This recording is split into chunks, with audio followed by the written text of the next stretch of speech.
Chapter 17. Journey. Eve steps into a ditch and I slide forward, slamming into the hump above her shoulders. "Sorry, Eve," I mutter, shuffling back to find my balance. Being a yak rider should run in my blood, but my leg muscles ache from clinging on so tightly. We approach the thick wire fence that surrounds the village. 2 rocks stand to our right like giant guards. "Please let it be clear." Sam dismounts. He moves slowly towards them, crushing the gravel under his boots. "There's no one here," he shouts.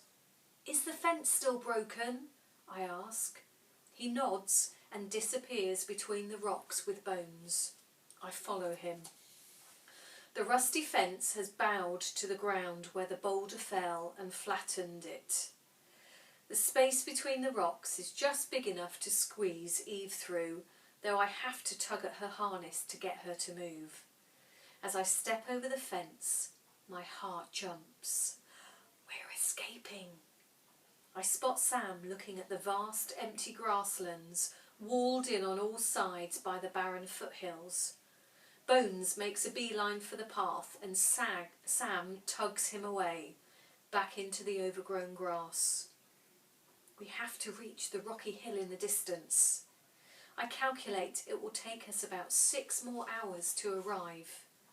Beyond the hill, the huge mountains rise out of the ground, grey and dappled with bright white snow. I've never felt so small. "Did you see the police take anyone else away?" I asked Sam. He shakes his head. "I know the man on fire had family in town though. They'll lock away anyone connected with him." "I wish he hadn't done it," I whisper. "There's no one to help us." "Don't you see, Tash? That's why he did it. Who's going to stand up for us? How do we get our voices heard?" I glance backwards. The houses are tiny dots on the horizon. My parents are still close by. I picture them huddled in a dark cell. I only know one person who returned from prison. If the Wujing think Dad was involved with the man on fire, they'll never let him out, and there's even less chance if they know about the leaflets. Sam stares at the ridge jutting out of the mountain and the white steps that spiral up there. His gaze is distant, and I know why. It's the place of the sky burials, and the last time we travelled there was for his mum. Bones stops in front of me. "What is it?" I ask. Sam nods towards a group of farmers heading across the fields. "Come here," he says, jumping off Bones. He fastens my coat all the way up so that just my nose and eyes stick out. I breathe in the earthy scent of Dad. "You really could be my brother," Sam smiles. "Wandering nomads," I grin back. I realise it's not even a lie. I have no home now. "If anyone asks," says Sam, "we're just taking these yaks to our father." We ride on in silence. The yak's hooves thud on the grass. Eyes forward, sit up straight. Most importantly, don't slide off. The farmers are on their hands and knees, slicing the grass with their scythes.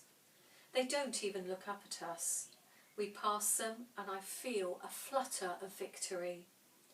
Hours go by and the sun shines from its highest point. With each person we pass, I grow in confidence. Until I see them. Chapter 18. Letter. A line of uniformed soldiers sweep across the fields in the distance. Farmers scramble out of their way. My heart beats faster. "Sam," I say, pulling up alongside him. "Look."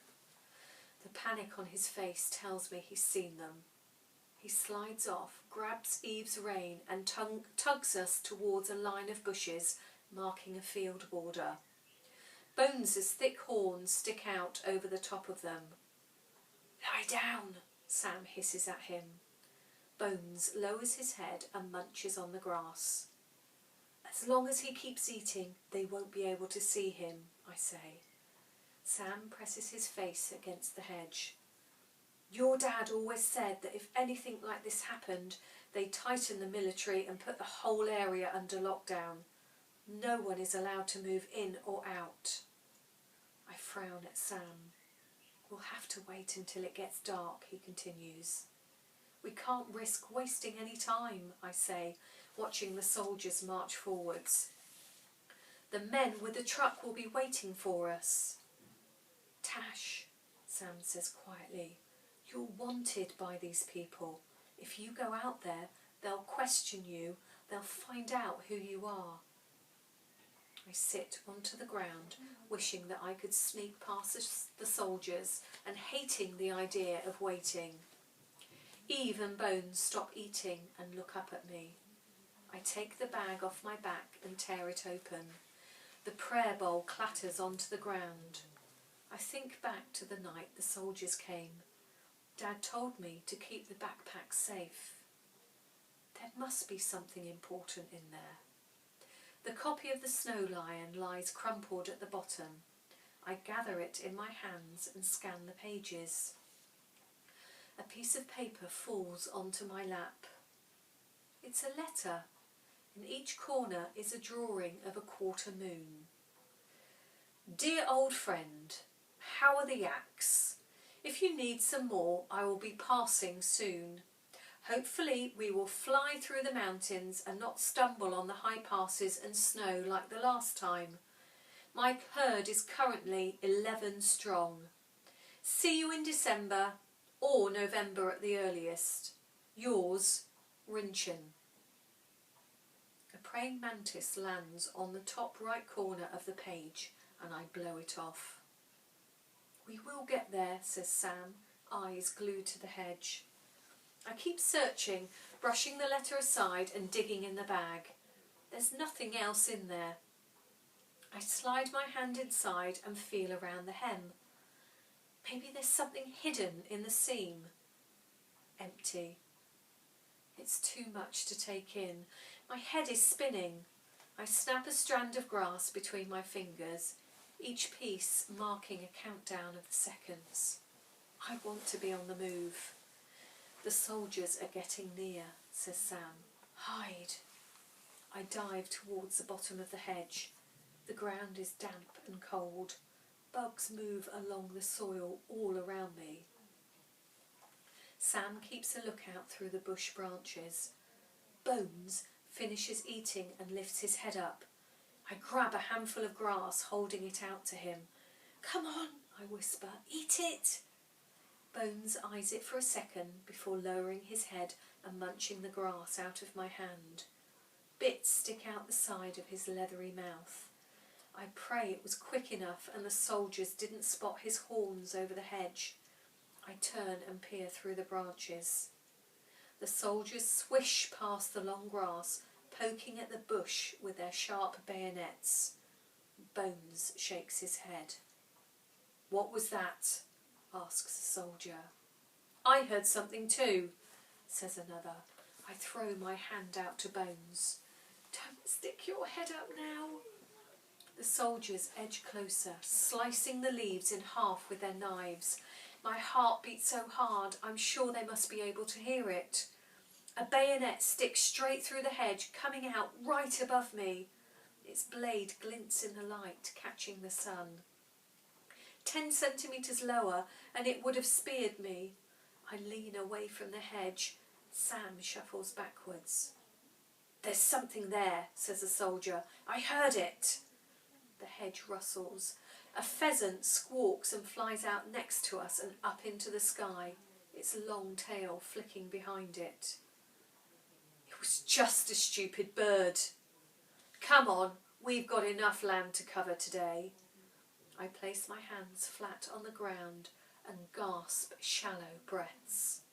Sam shakes his head. That was far too close. I nod. What will happen when they reach our village? I don't want to know, says Sam. He'll be all right, you know, I say, squeezing his hand. Your dad, I mean. But I don't know that. I don't know anything for sure.